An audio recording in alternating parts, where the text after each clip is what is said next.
Oi, pessoal, eu sou Nathalie Unterstel E eu sou a Carol Prolo. e esse é o Las Ninhas, o seu podcast semanal sobre a crise do clima e o clima da crise. E hoje o episódio tá diferente. O convidado de hoje com certeza vai renovar a nossa fé e força na luta pelo clima.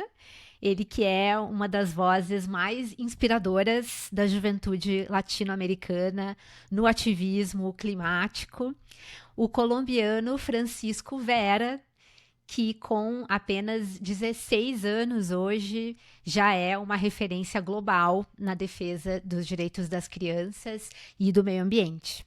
Um prazer ter o Francisco aqui com a gente e vamos falar um pouquinho sobre ele. Francisco é fundador do movimento Guardianes por la Vida, os Guardiões da Vida, embaixador da boa vontade da União Europeia para o Meio Ambiente e tem participado de várias conferências da ONU, inclusive algumas COPs. Então a gente quer falar com o Francisco sobre ele, sobre o seu movimento, o seu ativismo e o papel dessas gerações que, enfim, o Francisco já é um adolescente, mas foi uma criança ativista, agora uma adolescente, e essa geração que vem com tanto frescor e com tanta bravura enfrentar esse mundão aqui fora. Seja muito bem-vindo.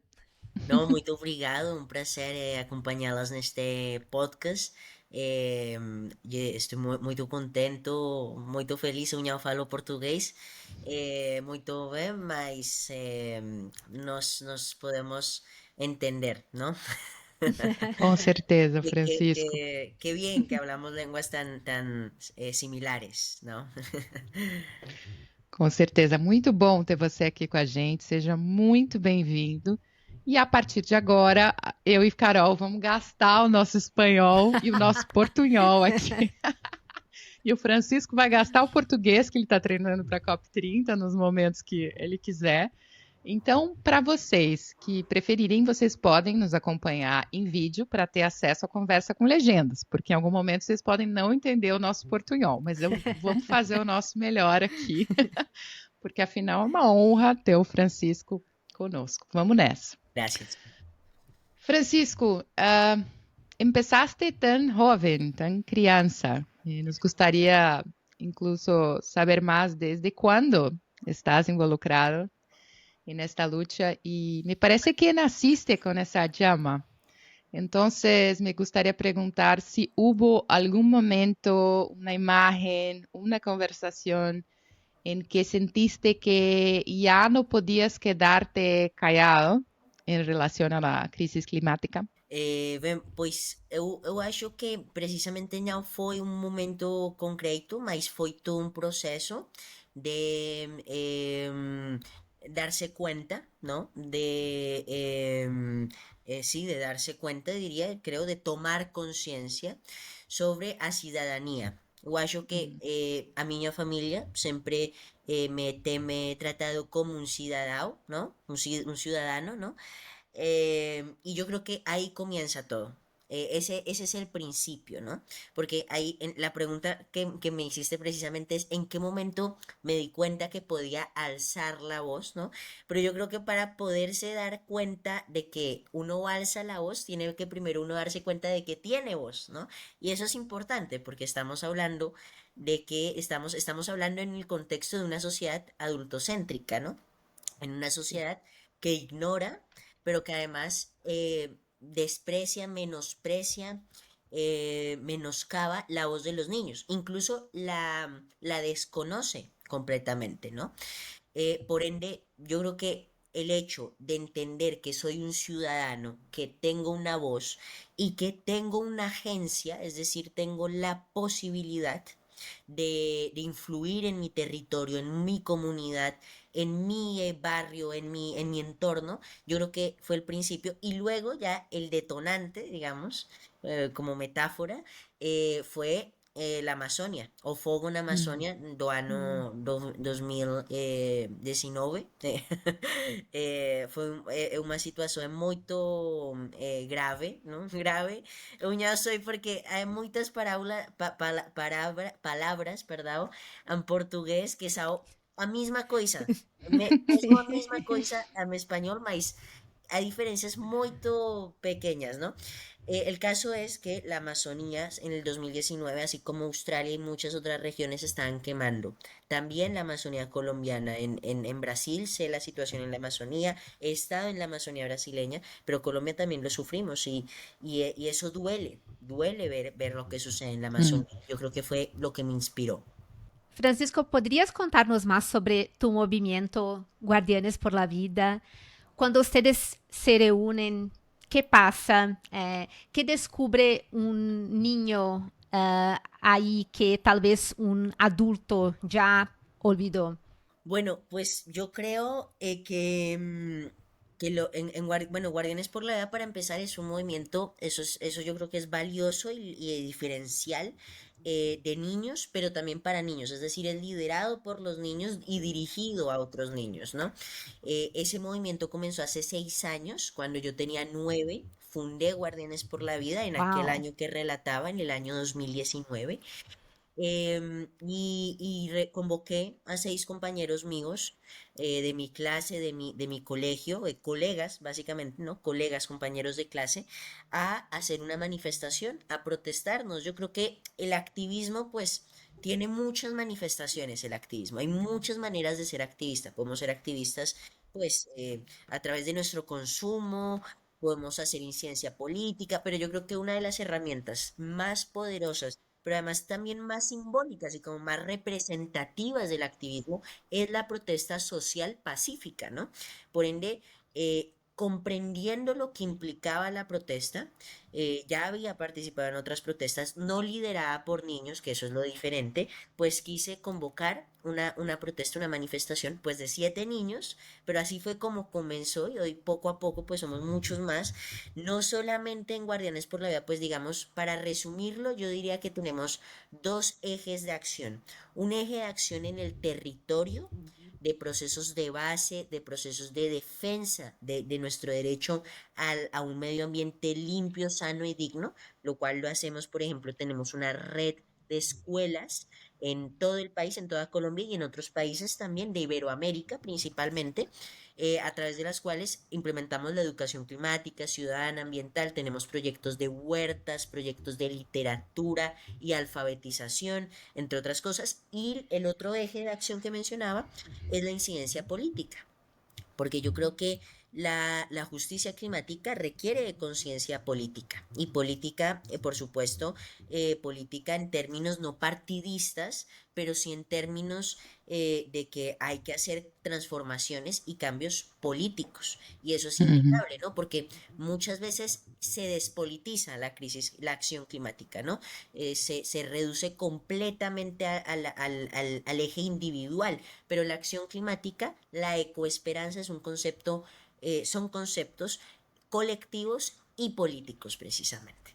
Sí, qué bonito escucharte decir esto de política, de que tenemos que hacer política y que las crianzas también lo hacen y que esto no tiene que ver con partidos o no, es la vida política de todos nosotros. Y bueno, yo escuché algunas cosas ya que tú dijiste, que hablaste en otras entrevistas y en las COPs, y una cosa que quería preguntarte es que tú ya escuché, habló de que la naturaleza y los derechos humanos caminan juntos. Y también hablas de amor, de cuidado. Entonces, me gustaría preguntar, ¿cómo le explicarías eso a alguien que aún ve el medio ambiente o la naturaleza como algo fuera de nosotros? Vale, bueno, yo creo que, que la crisis climática en el fondo se trata de una crisis de valores, ¿no? Es una crisis de valores y hay un político justamente que, bueno, era el alto representante de la Unión Europea, Josep Borrell, y decía, o sea, sigue vivo, ¿no? Quiero decir, solamente lo estoy citando, ¿no? Decía que, lo cito por el término que utilizó, que es una pandemia de inhumanidad. Pandemia de inhumanidad, básicamente. Yo creo que nuestro mundo actualmente, no solo frente a la crisis climática, sino también frente al conflicto armado, frente a las desigualdades socioeconómicas, frente a la violencia en general, ¿no? En todas sus manifestaciones, se sume en una pandemia de inhumanidad, precisamente, ¿no? Vemos cada vez más situaciones atípicas que se van normalizando, ¿no? O sea, el hecho de vivir en un planeta con las temperaturas en las que estamos viviendo, el hecho de que las reglas del derecho internacional sean irrespetadas y haya niños que estén siendo bombardeados, el hecho de que los ecosistemas estén siendo destruidos no es normal, no lo podemos normalizar. Y ahí hay un error, ¿no? Entonces, eh, con todo esto lo que quiero decir es que la crisis climática representa más que el aumento de la temperatura o la transformación de los ecosistemas. Representa un cambio profundo en la mentalidad, en la visión del ser humano, ¿no? Es un error que la humanidad ha cometido ver a la naturaleza como como algo inferior y no solamente el humano, sino de hecho podríamos decir el hombre, ¿no? Porque es en realidad algo que se ve en otros sistemas de opresión, ¿no? Digamos, como el machismo, como el adultocentrismo, ¿no? O sea, el antropocentrismo, que es ese sistema establecido después del Renacimiento, pone al ser humano en el centro. Pero esa misma lógica jerárquica, ¿no? Digamos, se aplica a otros conceptos, al adultocentrismo, ¿no? Pone el beneficio, prioriza el beneficio de los adultos o, digamos la opinión, la visión de los adultos por encima de las generaciones presentes y futuras que son los niños, las niñas y los adolescentes o los menores de 18 años, los menores de edad, ¿no? Entonces con todo esto lo que quiero decir es que en efecto debemos hablar del amor, de la solidaridad y de la empatía y de todos esos valores universales que nos unen como humanos precisamente para abordar el problema que es la crisis de la humanidad, de inhumanidad, ¿no? Y la crisis de solidaridad, ¿no? Y bueno, situaciones que son realmente, que no son normales, pero que estamos normalizando, ¿no? Sí, esto me parece súper importante y gracias por recordarnos de esto, porque sí, tenemos que unir la humanidad y unirnos en torno de estos valores, de las cosas que amamos.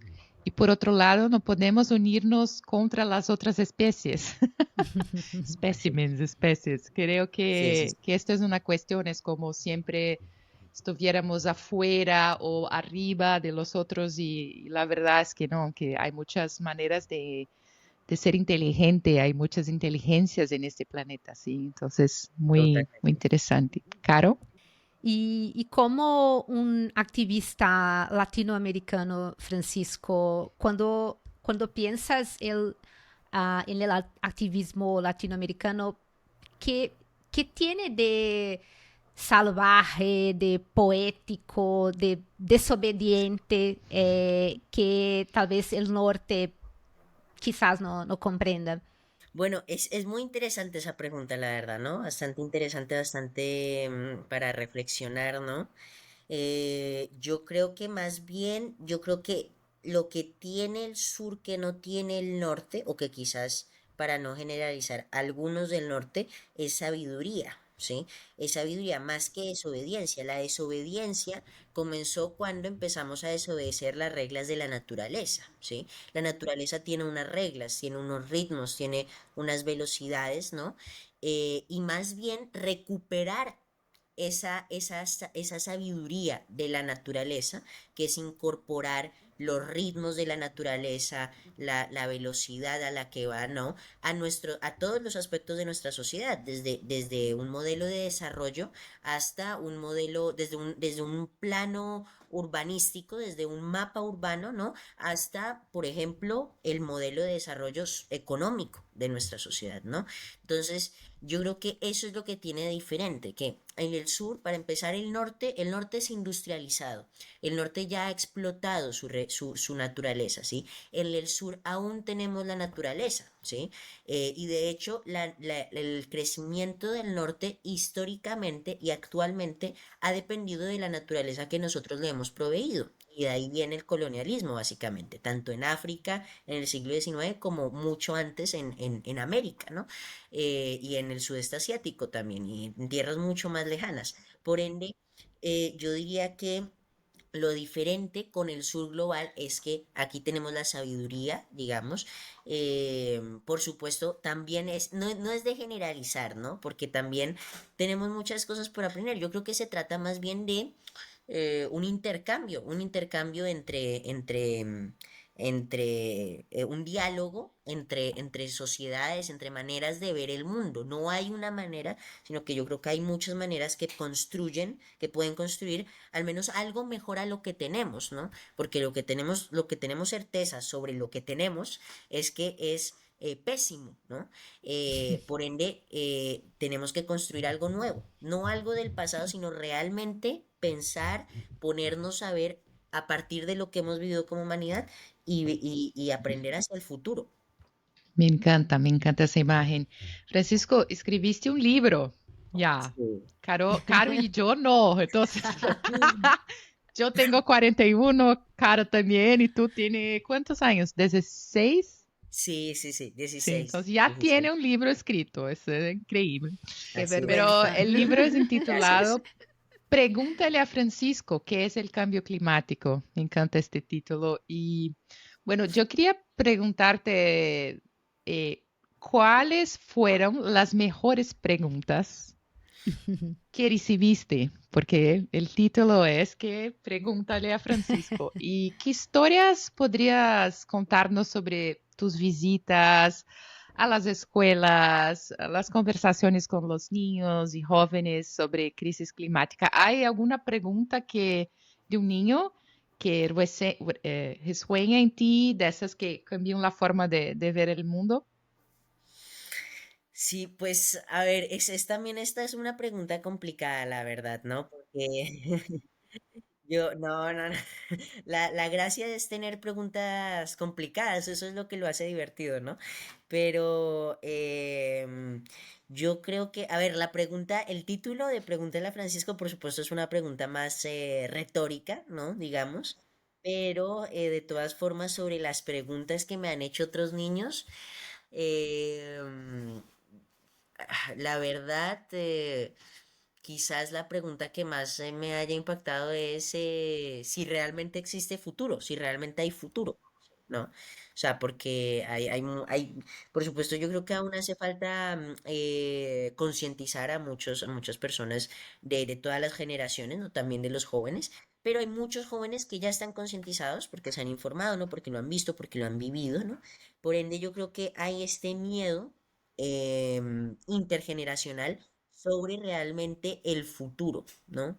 El futuro es un concepto muy interesante, la verdad. Es un concepto muy interesante porque los humanos, desde antes de la revolución agrícola, no teníamos el concepto de su futuro. Las circunstancias que comportó la agricultura, que comportó el hecho de tener que prepararnos, de tener que prepararnos ya no solamente digamos, diaria o semanalmente, sino en términos de a largo plazo, a años, ¿no? En una distancia de tiempo mucho mayor, pues nos hizo construir el concepto de futuro y siempre el futuro pues es algo incierto, es algo desconocido, quizás podemos definir un poco el futuro a partir de lo que hemos hecho en el pasado, ¿no? Em, pero sí que me encuentro con muchas personas, bueno, no, sí, con algunas personas que me preguntan eso, si realmente hay futuro, y por eso en el libro también menciono el concepto de ecoesperanza, ¿no? Porque yo creo que la ecoesperanza, yo creo que, o sea, es una ecoesperanza pragmática, ¿sí? Es decir, no niega el caos, porque la situación en la que vivimos en efecto es caótica, pero utiliza esa fuerza, digamos, de la crisis, del miedo para poder transformar la realidad, ¿no? Creo que eso es, o sea, quiero decir, la esperanza no es que lo plantee todo de blanco o negro, realmente las cosas, por supuesto, son mucho más, em, perdón, son mucho más complejas, ¿no?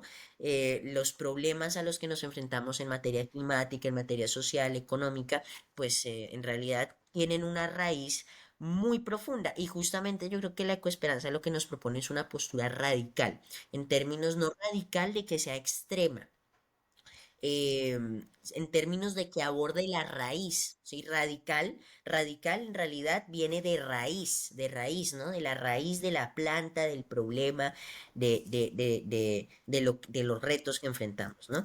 Y la ecoesperanza, por ende, propone abordar la raíz a través de la acción colectiva, ¿no? Que era lo que hablaba antes, ¿no? La acción colectiva y a través del consenso, yo creo, ¿no? Yo creo que el consenso en el fondo, hoy en día no solamente no tenemos consenso, sino que no tenemos acuerdos ni siquiera. Estamos muy divididos como sociedad en cuestiones que realmente parecen muy básicas, ¿no? Por ende, hay que defender el consenso en que todos debemos estar de acuerdo al menos en algo como mínimo, y ese debe ser el mínimo que todos deberíamos respetar, ¿no? Y ojalá ese mínimo sea más alto, ¿no? O sea, de mayor estándar, de mayor calidad, ¿no? Eh, pero por eso yo hablo de la ecoesperanza, asumiendo la realidad, o sea, no negando la realidad, pero haciéndolo con acción colectiva. Lo que nos reconforta en el fondo es también, por ejemplo, mirar a la naturaleza. A mí lo que sí tengo muchísimas historias, anécdotas sobre la naturaleza desde pequeño. Em, yo justamente lo que me motivó a iniciar mi activismo fue la Amazonía y como les dije antes, tuve el placer de poder visitar la Amazonía con Greenpeace.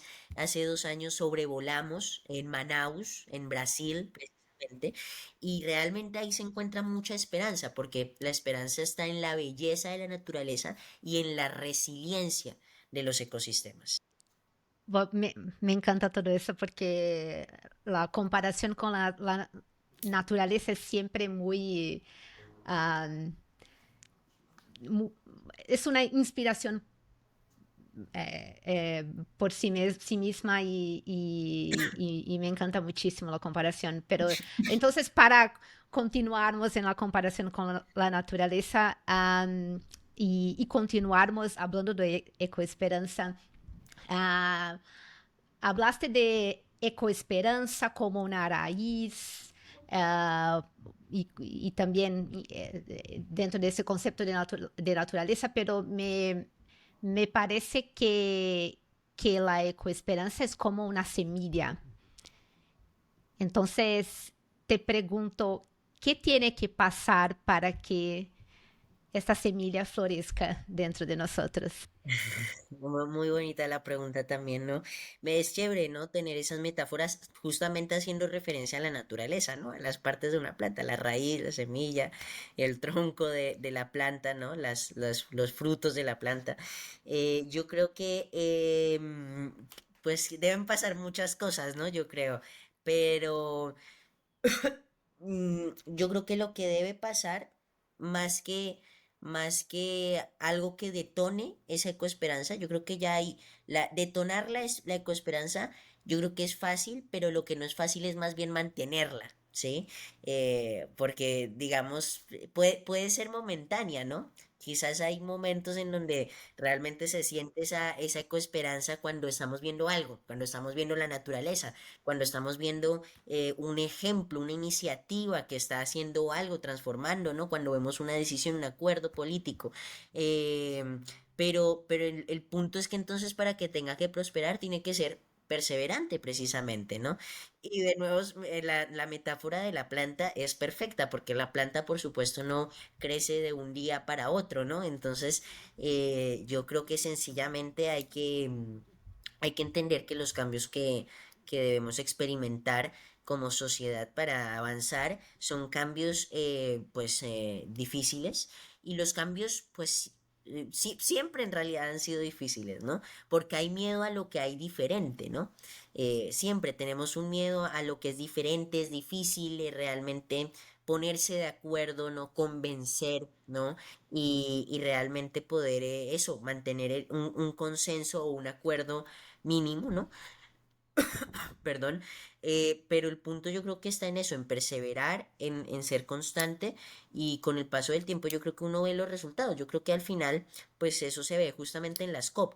La COP es un proceso muy, muy complejo también, porque hay muchos intereses de por medio, porque es un proceso extenso, muchas veces muy limitado, pero digamos, por supuesto, digamos, los avances, los progresos que han habido en relación a lo que deberíamos estar y a cómo estamos son insuficientes, vagos, poco, pero ha habido progreso, ¿sí? Entonces ha habido progreso, eso es innegable, o sea, hace en el 2010 por ejemplo, o en el 2010 no, antes yo creo, había la delegación, la negociación de balance global, ¿no? Que discutía si los acuerdos eran vinculantes o no, ¿sí? Entonces estábamos discutiendo sobre si eran obligatorios o no.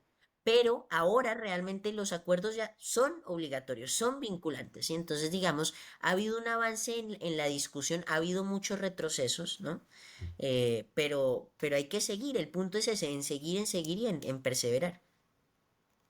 Gracias, Francisco. Y bueno, nosotros estamos en camino hacia la COP30 en Belén. Tenemos pocos días, lo que me parece bien porque acá en Brasil ya estamos como hace 3 años esperando por esto, entonces que llegue. Sí. Sí, sí, sí, es verdad. Y me gustaría preguntarle qué piensas de esta COP y si pudieras soñar en voz alta, ¿qué acuerdos o qué resultados te gustaría ver en Belén?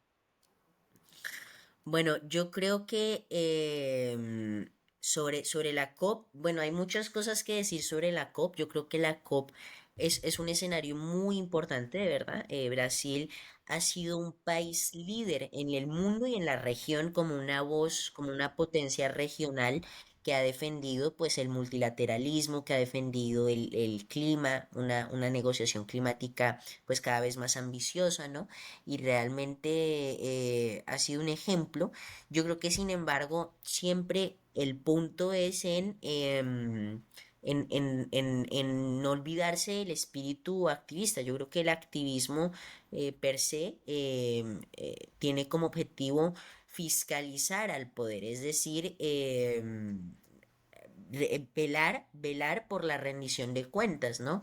Y yo creo que de todas formas, aunque eso tiene una frase, mejor dicho, tiene una frase en latín que es verba volan, scripta manen, es decir, las palabras vuelan, pero lo que se queda es permanece, ¿sí?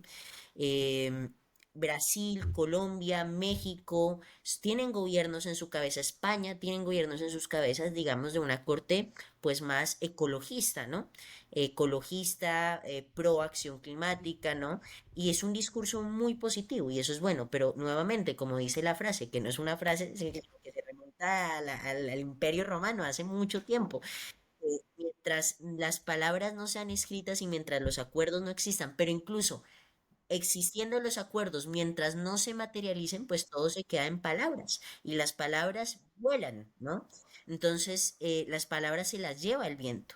Y yo creo que los discursos de personajes como Petro, como Lula, como Pedro Sánchez, son discursos muy productivos, positivos, pero mientras se queden en las palabras, son sencillamente irrelevantes. Y como ellos creen en eso, o al menos dicen creer en eso, yo creo que se le debe exigir aún más, ¿no? Porque públicamente al menos no son negacionistas como Donald Trump, como Jair Bolsonaro o como Milei. No, ellos dicen que en efecto hay una crisis climática, entonces ¿por qué no están haciendo suficiente o por qué de hecho se están contradiciendo con sus acciones? Un ejemplo, bueno, acabamos de ver un poco como la reticencia que hay en Brasil para separarse finalmente de los combustibles fósiles, ¿no?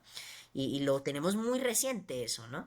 Y en Colombia, digamos, aunque el presidente en efecto ha hablado, y en Colombia también el año pasado estuvo la COP30, pues tanto en Colombia como en Brasil tenemos un problema y en toda la región que es el asesinato de los defensores de derechos humanos.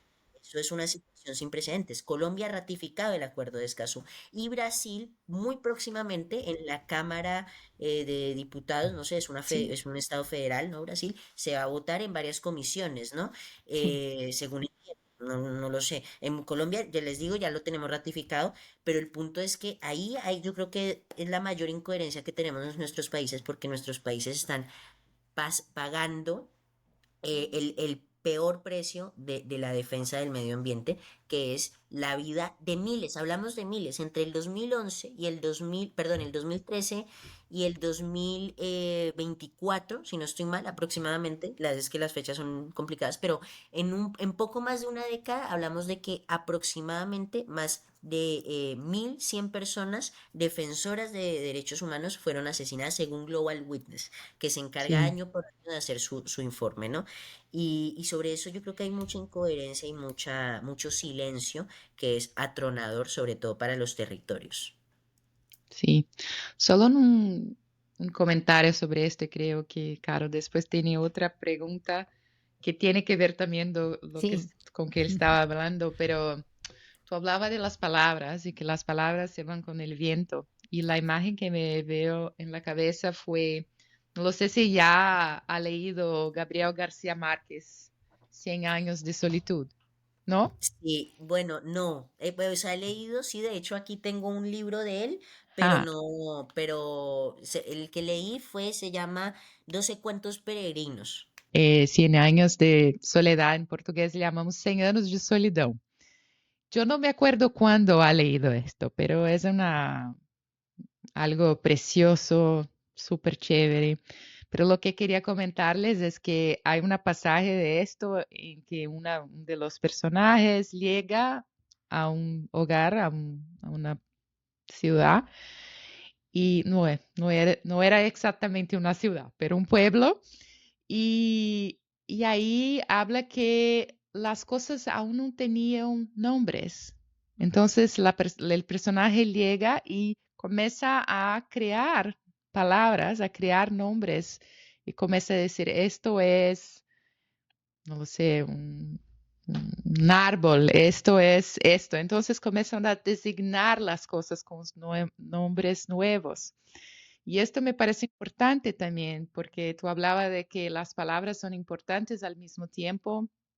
Tenemos que, que tejer acuerdos, y los acuerdos son sobre esto. Tenemos que tener acuerdo de que las cosas son las cosas, de que vamos a llamar todos lo mismo, de que entendimos lo mismo. Entonces es un proceso, ¿verdad? La COP30 y las otras COPs son procesos en que tenemos que hacer este esfuerzo de dar nombres a lo que está pasando. Y creo que lo que está pasando hoy en la Tierra es algo que estamos intentando utilizar las frases, las palabras de siempre, pero ya está mucho más allá de esto. Tenemos que construir otro lenguaje, otro vocabulario. Y ahí la política también importa, ¿no? Porque es como las personas van a negociar este proceso. Entonces, los niños, los adultos y los mayores creo que tienen un rol en esto también. Completamente. Así es, muy de acuerdo en que es importante mencionar las cosas, ¿no? Por su nombre y yo creo que eso es lo que más tiene que ver con la COP porque en la COP lo que se negocian son palabras, ¿no? Acuerdos, pero en el fondo palabras, ¿no? Es verdad. Bueno, y Francisco, dijiste que Brasil ha sido un ejemplo en las negociaciones y climáticas y todo más, pero me parece que la situación está un poco diferente hoy. Si por todo lo que dijiste también de el acuerdo de Escazú que Brasil no ratificó, el Congreso brasileño no ratificó todavía y también por lo que se pasa con la foz de Amazonas y la exploración en la foz del Amazonas. Y entonces te pregunto, ¿qué sientes cuando escuchas que van a perforar la foz del Amazonas, la Amazonía? ¿Cuál es el sentimiento? ¿Rabia, tristeza, esperanza o todo a la vez? Sí, yo creo que, o sea, escuchar este tipo de noticias es un ultraje, es una falta de respeto, básicamente, ¿no? Porque precisamente, o sea, lo que dije, Brasil en efecto ha liderado, y lo reitero, y Colombia y España, pero nuevamente, o sea, en las palabras y en las negociaciones, lo que falta es la implementación y realmente un paso decisivo, ¿no? A alejarse de la injusticia, porque los combustibles fósiles hoy en día lo que representan son sencillamente injusticia, injusticia para la naturaleza, para las generaciones, para los seres humanos, ¿no? Y Brasil, bueno, en realidad no solamente lo del FOS de la Amazonía, o sea, esto no es digamos, algo nuevo. Brasil, me acuerdo, en la COP27 se unió a la OPEC, ¿no? A la Organización de Países Sí. OPEC Plus, sí. ¿no? O sea, no es algo que haya surgido de la nada, sino que en efecto Brasil ha tratado de, ¿cómo se dice? Compatibilizar, sí, creo que se dice en español, compatibilizar, es decir, Sí. compaginar, Sí. ¿no? Pues una transición energética con combustibles fósiles, y eso no tiene sentido. Eso no tiene sentido. Entonces, lo que siento es mucho dolor por eso, porque además, sí, yo creo que a estas alturas en las que estamos avanzando tanto, pues, en términos de la transición energética, pues no hay que dar pasos atrás, ¿no? O sea, a estas alturas hacerlo es ya, estar completamente fuera de quicio, que quiere decir, para ponerlo en un lenguaje más estándar, em, quiere decir estar locos, ¿sí? Porque es que a este punto lo que hemos visto es que la ciencia, a través de la evidencia, del consenso científico, nos dice, o nos llama a tomar acción. La naturaleza, la realidad, nos exige también mayor acción, ¿no? Porque estamos viendo pues cada vez más desastres, que el año pasado lo vimos en Porto Alegre, en Río Grande do Sul, ¿no? Y en muchos otros lugares, ¿no? Ahora en México, por ejemplo, que hubo unas inundaciones Ujú. graves, y en países de Centroamérica. Y la justicia nos obliga a hacerlo, porque este año hemos visto a la mayor corte del mundo, la Corte Internacional de Justicia, que allí estuvimos en La Haya, fuera esperando el resultado, la Corte Interamericana de Derechos Humanos o el Tribunal del Derecho del Mar, digamos, en sus opiniones o consultivas, ¿no? Que no son vinculantes, no son obligatorias, pero son de inmenso peso jurídico, digamos, estableciendo una responsabilidad estatal, legalmente vinculante sobre la crisis climática, ¿no? Entonces, ahora ignorar todas estas tres cosas, y yo le agregaría incluso un factor más, o sea, además de la ciencia, la justicia y la naturaleza, la gente en el fondo. Yo creo que la voluntad popular, requiere, exige y demanda la acción climática, o sea, las calles, realmente la gente que está en la primera línea, en las favelas, en las zonas rurales, en el campo, pues, realmente, no niega la crisis climática. Yo creo que los negacionistas se pueden dar el lujo de negar la Ujú. crisis climática porque viven en un lujo, ¿sí? O sea, yo creo que eso ya también es otra discusión, ¿no? Pero también aquellas personas que realmente apoyan el negacionismo climático, sufriendo los impactos de la crisis climática en la primera línea, yo creo que son contadas, nos podemos contar con el dedo de la mano, aunque tampoco para tanto, porque si no ganó, ganaría Trump, ¿no? En Estados Unidos, Sí. aunque la gente lo sufriera, ¿no? El punto es que, em, aquellos que impulsan el negacionismo climático, el negacionismo de la ciencia, que es en el fondo, que es lo mismo que el negacionismo de las vacunas, o el negacionismo de, Sí. de hechos digamos, básicos, como que la Tierra es redonda, ¿no? Y que dicen lo contrario, que la Tierra es plana, pues no están en la primera línea, están con aire acondicionado, no sufren las altas temperaturas, y lejos, seguramente, lejos de donde ocurren estos desastres. Qué poderosa esa conexión entre el lujo del negacionismo y el lujo de vivir aislado. Esto me Así, parece muy importante también Sí. porque el otro lado de esto es lo que escuchamos mucho en Brasil, que es la gente, incluso la gente que trabaja con cuestiones sociales y otros que muchas veces nos dicen, bueno, pero la gente que tiene hambre no van a pensar, no van a pasar nada sobre, no voy a querer combatir el cambio climático. Y yo pienso que justamente lo que tú hablaste ahora, que no es una cuestión de la gente tener que escoger entre comer y combatir el cambio climático, es que las cosas ya están juntas, que Sí, comer, que vestir, que vivir en este mundo más caliente, de un clima más instable, ya las cosas ya están juntas. Entonces, también hay este otro lado, digamos, de la pobreza y cómo la pobreza no puede ser una disculpa o y sí, una disculpa para no reconocer que la gente está pasando por cosas aún más difíciles con el cambio climático, ¿sí? Entonces, pero me Completamente. encantó la manera como tú, la imagen que traíste para nosotros. Y mira, claro, nos gustaría pasar horas aquí contigo porque está tan interesante. Pero vamos a caminar más para el final de la entrevista y siempre tenemos un cuadro, un momento en Las Niñas en que hablamos o cerramos con un refresco. Entonces, es como poner agua en las plantas para que sigan creciendo, mismo que el suelo esté muy fuerte o la lluvia muy fuerte. Necesitamos de refrescos para seguir caminando. Esto puede ser cualquier cosa, una canción, un libro, un proyecto, algo que te dé ecoesperanza en este caso. ¿Qué te ha inspirado últimamente, Francisco?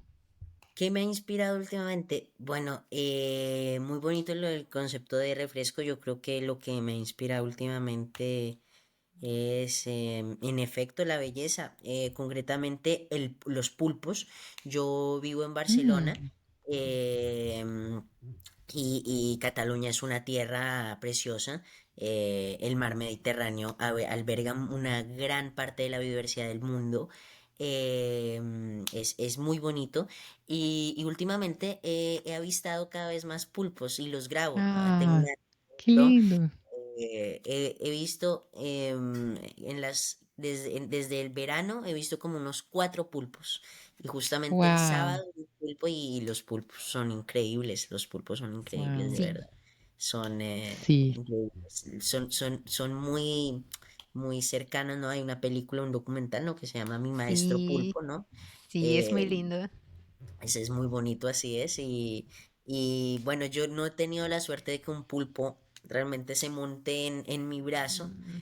porque son un poco tímidos. El último pulpo que me encontré el sábado era muy tímido, pero hay otros que sí son muy curiosos y que no tienen tanto miedo, no nos tienen tanto sí, miedo, salen y se muestran incluso, ¿no? Pero son muy bonitos los pulpos. Y es lo que, o sea, el sí. mar, no diré solamente los pulpos, sino el mar ha sido lo que últimamente más me inspira. Incrível. Carol, qual o seu refresco de hoje? Ah, estar aquí con Francisco, hay mucha inspiración en todo lo que dijiste, entonces voy a refrescarme con tus palabras, después escuchar de nuevo el podcast y agradecer a ti por haber, por estar aquí conozco hoy. Muchas gracias.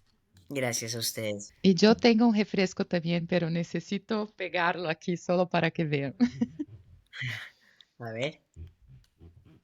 Tiene que ver con lo que estamos hablando, porque es una campaña de latinoamericanos. Está siendo trabajada por una organización de Colombia que se llama Transforma y que me gusta mucho, Transforma Global. Y ellas son muchas chicas, pero también chicos, están haciendo esta campaña que se llama Si Latimos. Esto es el símbolo, es un corazón.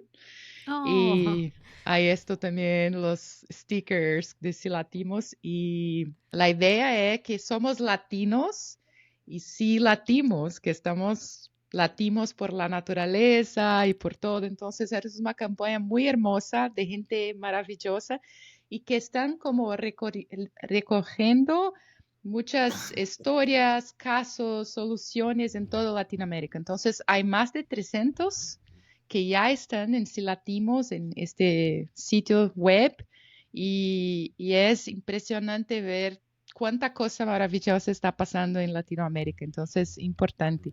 Y algo chistoso para que Francisco saiba, es que es un poco chistoso porque en portugués Sí, latimos, porque latimos para la gente que está nos escuchando en portugués, en español es bater o coração. sí. Latimos quer dizer bater o coração. O sea, Pero como latimos en dicen portugués son... latimos. ¿Ah? Ah, Latimos. perdón que hay delay. O sea, pero latimos, o sea, nosotros latimos, ¿cómo lo dicen entonces? Nosotros, si tú vas a Belén y dices a cualquier persona que estamos latindo, la persona se va a morir de risa porque latimos es lo que los perros lo hacen, como wow, wow. Ok. Ah, ok, Y ok. entonces cuando Transforma lanzó esta campaña, nosotros decimos, bueno, en Brasil no puede decir latimos porque la gente no, no van a comprender. Entonces, hay dos maneras de decir, es una en español, si latimos, y en portugués es bate o coração, que es justamente como si el corazón de cada uno, como seguir pulsando y sí, y todo se mover para dar respuesta a la crisis climática. Entonces, este es mi refresco de hoy. Y claro, creo que tiene una última pregunta, Francisco, ¿no? Sí, Francisco, si pudieras dejar un mensaje para quienes nos escuchan y quieren empezar a actuar por el clima, pero no saben por dónde comenzar, ¿cuál sería? Bueno, no, muchas gracias. Muy bonito gracias por lo de, primero por avisarme lo de latir, ¿no? Muy chévere. Bater entonces, bater. En catalán también es similar, es bategar en Ah, catalán, bategar el cor. ah, Em, sí, entonces, es bonito ver también la cercanía de nuestras lenguas y de nuestros sí. pueblos y ojalá sea así también para el clima, ¿no? Ese es el objetivo, ¿no? El latir como un solo corazón, ¿no? Un último mensaje, yo creo que el mensaje es sobre todo a eso, a ejercer nuestra ciudadanía con lo que comencé precisamente. Mm, Todos somos ciudadanos del mundo, ¿no? Y tenemos una responsabilidad global. Por ende, mi invitación final es a ejercer nuestra ciudadanía y poner esa ciudadanía a favor de la vida. La ciudadanía que implica consumir, votar, participar, protestar, movilizarse, organizarse, ¿no? Todo lo que implica la ciudadanía, ¿no? Por ende, mi invitación es a que ejerzamos la ciudadanía, participemos, protestemos, propongamos, ¿no? Y que vayamos juntos. Faltan 20, bueno, no sé cuándo salga el podcast, pero ahora cuando lo estamos grabando faltan 20 días para la copa, así que vamos juntos a la COP com Ecoesperança para que seja a COP das crianças e a COP da Ecoesperança, precisamente. Uhum. Oxalá, muito bom. oxalá, não, vocês Oxalá, dizem isso, Oxalá. seja oxalá. assim. Oxalá. Muito obrigado. Ha estado un placer. Gracias. Muito bom. Francisco, muito obrigada por essa conversa. Gracias. Muito obrigado a vocês.